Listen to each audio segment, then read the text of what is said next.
o farol Dona Maria Pia surge no mesmo contexto em que apareceram os outros faróis de Cabo Verde. Analisaremos os contributos deste farol para o apoio à navegação marítima na sua área de abrangência. Realçaremos o momento da sua construção e inauguração e apresentaremos uma leitura iconográfica da obra. Finalmente, destacaremos as suas potencialidades enquanto monumento histórico que guarda aspectos da memória coletiva do povo de Cabo Verde relacionada com aspectos da história da atividade marítima envolvendo estas ilhas. Segundo o professor Lourenço Gomes, o farol Dona Maria Pia surge no contexto em que apareceram outros faróis em Cabo Verde e tem o nome de Dona Maria Pia em homenagem à princesa Dona Maria Pia de Saboia, que nasceu no ano de 1847 e morreu no ano de 1911, no qual casou-se com o rei Dom Luís I de Portugal no ano de 1862. Mergulhando um pouco na história dos faróis nas ilhas de Cabo Verde, os primeiros faróis só apareceram no século XVIII e princípio do século XIX. Espalharam-se um pouco por todas as ilhas, com o objetivo de evitar ou tentar minimizar os possíveis naufrágios e indicar as áreas de risco, nomeadamente as zonas baixas do litoral. Foram construídos nas encostas e em posições úteis para a navegação. Existem faróis de grande e de pequeno alcance e os farolis servem para dar entrada aos portos, docas e nas baixas.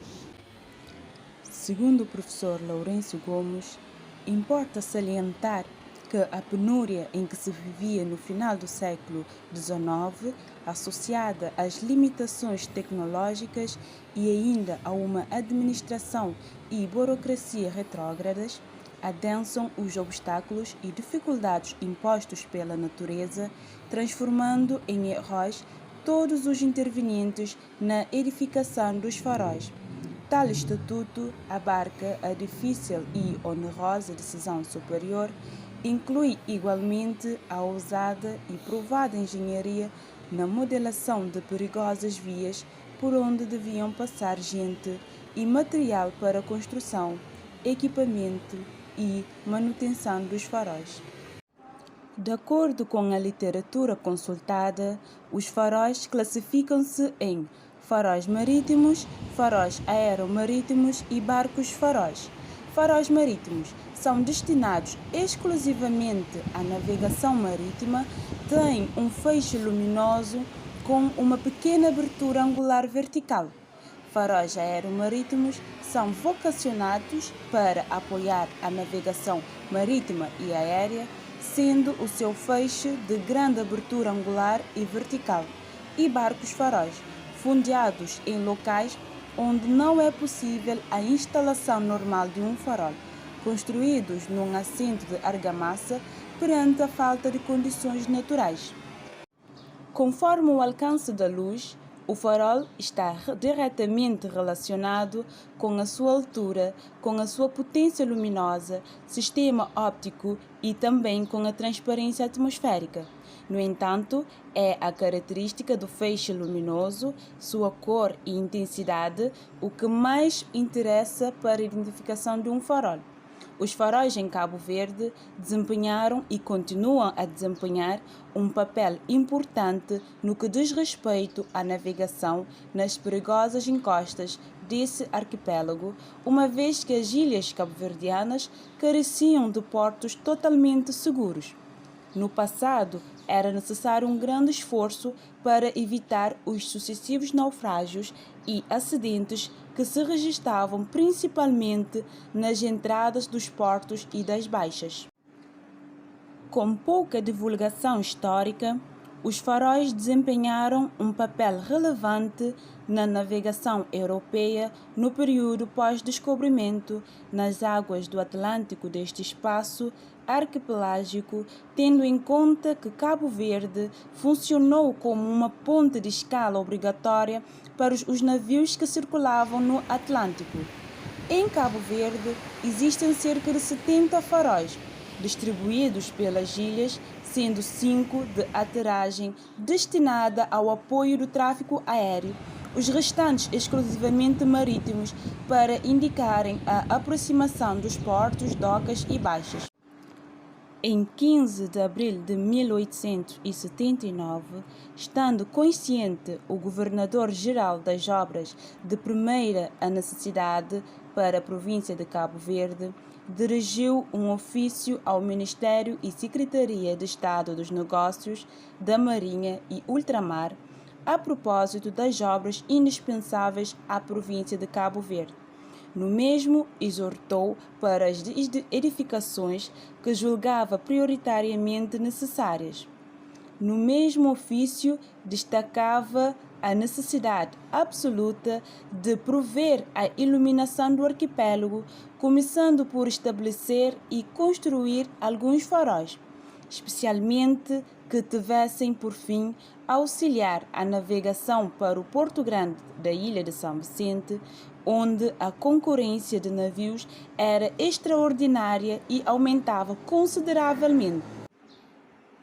O farol Dona Maria Pia localiza-se na ilha de Santiago, no extremo sul da cidade da Praia, na localidade da Ponta Temerosa, Prainha.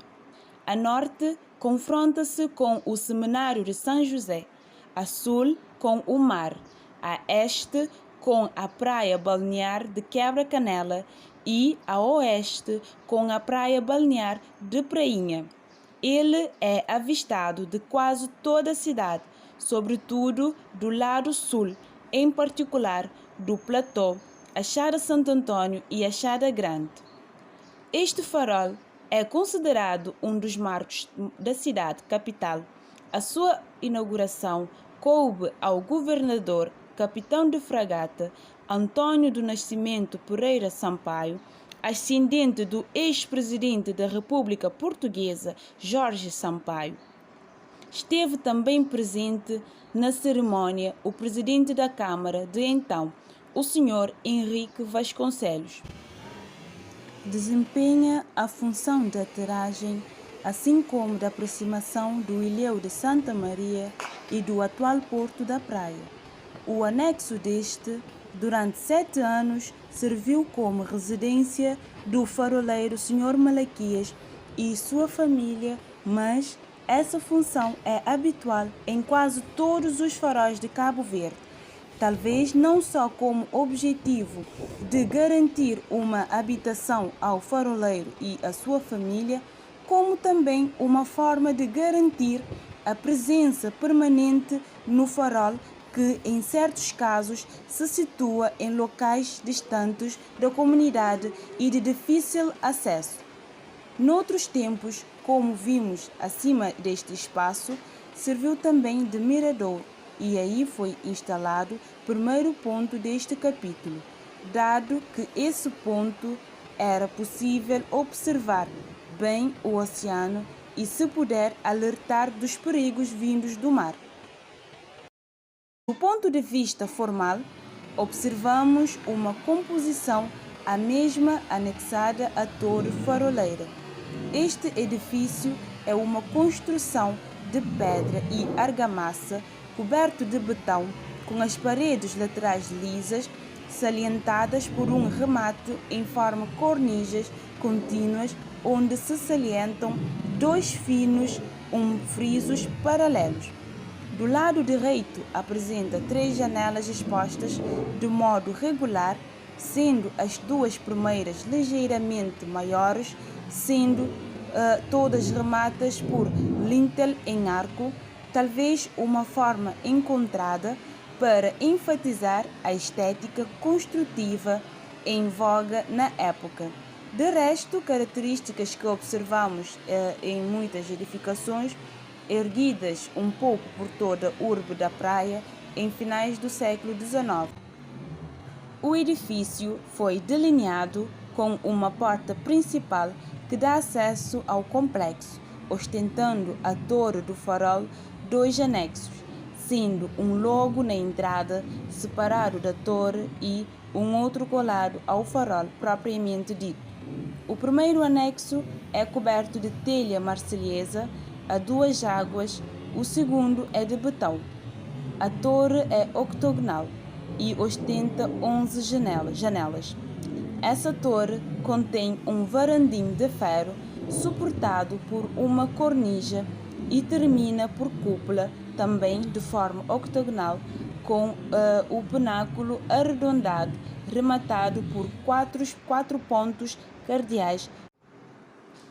O edifício possui um interior não exibido por falta de espaço, que ostenta um pavimento concebido à base de argamassa e uma cobertura revestida de madeira pintada e teto falso. O interior da torre é estruturado como uma coluna alta, onde se ressalta uma escadaria de ferro e madeira que vai desde o chão até o candeeiro existente no cimo da torre.